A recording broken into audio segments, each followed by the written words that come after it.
Hey, my friend, come here, come close.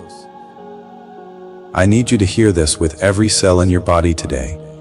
If you want God to move mountains for you, if you have a dream burning in your chest that feels impossible right now, if there's a promise you've been begging heaven to fulfill, do 4 things. Right now. Right now. Before you even hear another word. 1. Hit that like button. Let the algorithm know this message is sacred. 2. Smash subscribe and turn on the bell. 3. Type your biggest wish. The one that keeps you up at night in the comments below. Speak it out loud as you type it.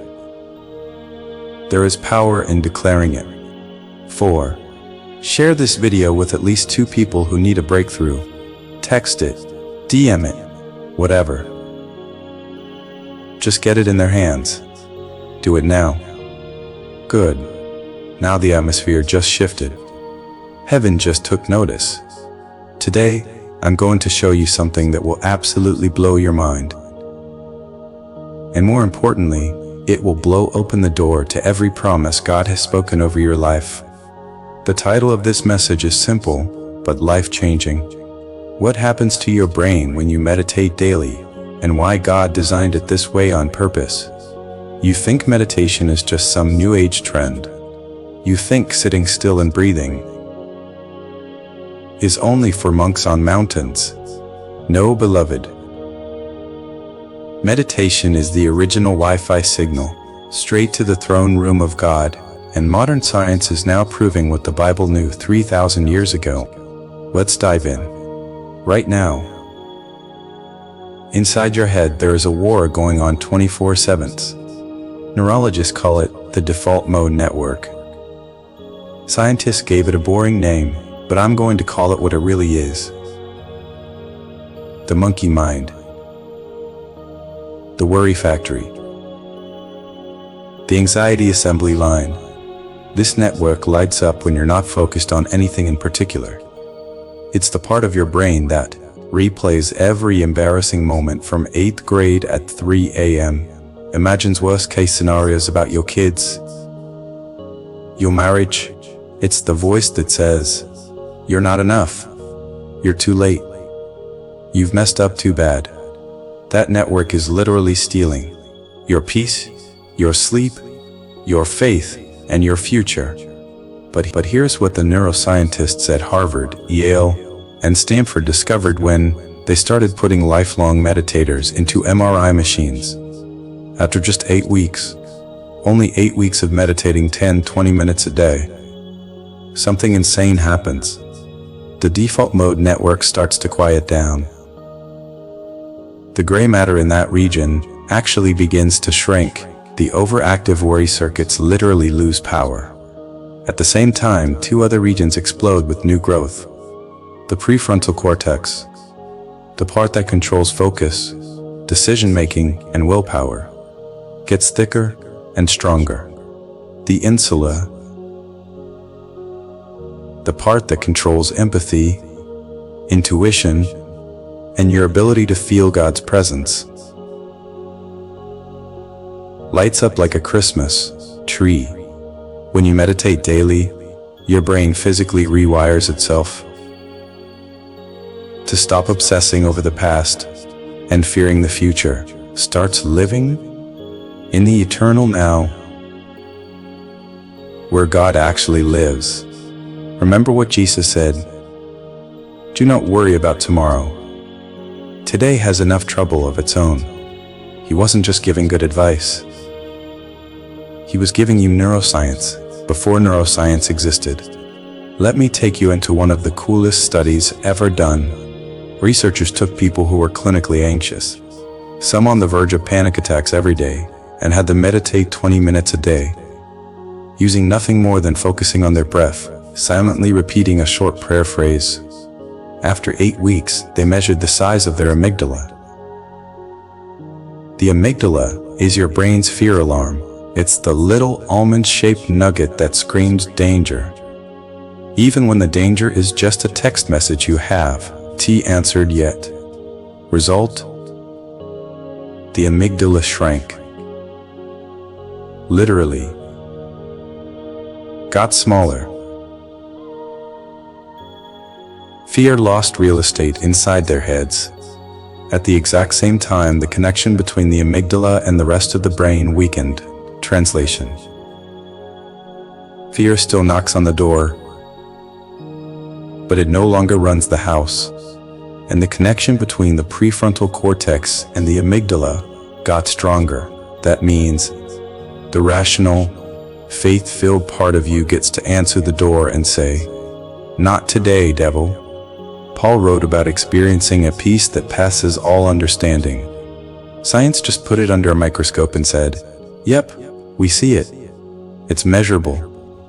Satan's number one strategy has always been noise. Give them scrolling. Give them breaking news alerts. Give them drama and offense and 47 open tabs in their brain. Because the moment you get quiet, really quiet, something terrifying happens to the kingdom of darkness. You start hearing the still small voice. 1 Kings 19:12. God wasn't in the earthquake, wasn't in the fire. He was in the gentle whisper. Every single day you sit still, close your eyes and breathe on purpose. You are building a neurological superhighway, straight to that whisper.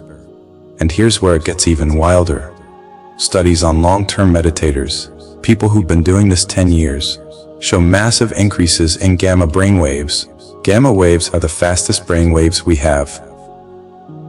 They're the signature of monks in deep prayer and contemplatives who literally feel one with God. Scientists thought gamma waves only showed up for a few seconds at most. These meditators were sustaining gamma waves for minutes, hours. One researcher, absolutely stunned, asked a Tibetan monk, "What's it feel like when those gamma waves are firing that high?" The monk smiled and said, "I feel boundless love and compassion for every living being." The scientist had no category for that. He just wrote in his notes, "Subject reports feeling what he calls God." Church. We don't need a lab coat to tell us what happens when we get still before our Father. But isn't it amazing that God left fingerprints all over the very brain He designed? Screaming, "I'm real, come find me here." Now some of you are thinking, "Wait a minute, Pastor. I'm a Christian. I don't meditate." Hold up. Let me bless you right now. The Bible never says pray without ceasing, and then gives you a script for 24 hours. There's a kind of prayer that is active, speaking, declaring, interceding. But there is also a kind of prayer that is silent, waiting. Be still and know that I am God. The Hebrew word for be still is rapha. It means to let go, to release, to sink deeply into trust. That, my friend, is meditation with Jesus as the focus. When you sit quietly and turn your affection toward Him, breathing slowly, letting every distraction float away like clouds, you are doing exactly what the psalmist did when he wrote, "My soul waits in silence for God alone." Science just proved that kind of waiting physically rewires your brain for faith, hope, and love. I'm not going to leave you with just information. I'm giving you a challenge that can change your bloodline. For the next 21 days, commit to 12 minutes a day of what I call Jesus meditation. Here's exactly how to do it. No weird stuff. No emptying your mind. 1. Find a quiet place. Sit up straight. Phone on airplane mode. 2. Close your eyes. Put one hand on your heart. 3. Breathe in slowly for 4 seconds while thinking. Be still. Breathe out slowly for 6 seconds while thinking. Day 4.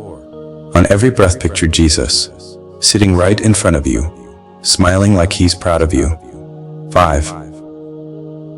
When thoughts come, and they will, don't fight them. Just gently return to your breath and to his face. That gentle return is literally building new neural pathways. Do this for 21 days. Science says that's when the brain starts forming lasting structural change. I've seen people come off anxiety meds. I've seen addictions lose their grip. I've seen marriages on the edge of divorce turn around because one spouse got quiet enough to hear God's strategy. I'm going to give you a scripture that the Holy Spirit highlighted to me while preparing this message. Isaiah 30:15. In returning and rest, you shall be saved. In quietness and trust shall be your strength. The Hebrew word for strength there is gevurah. It's the same word used for heroic, miraculous, supernatural power. Your breakthrough is not going to come from one more strategy, one more side hustle, one more loud prayer.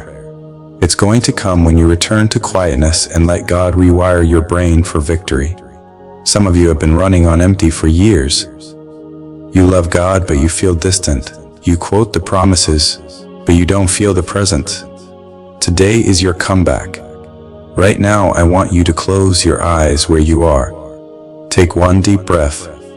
Imagine Jesus walking up to you, putting his hand on your head and saying, feel the neurons calming. Feel the fear circuits powering down. Feel the love of God flooding every corner of your mind.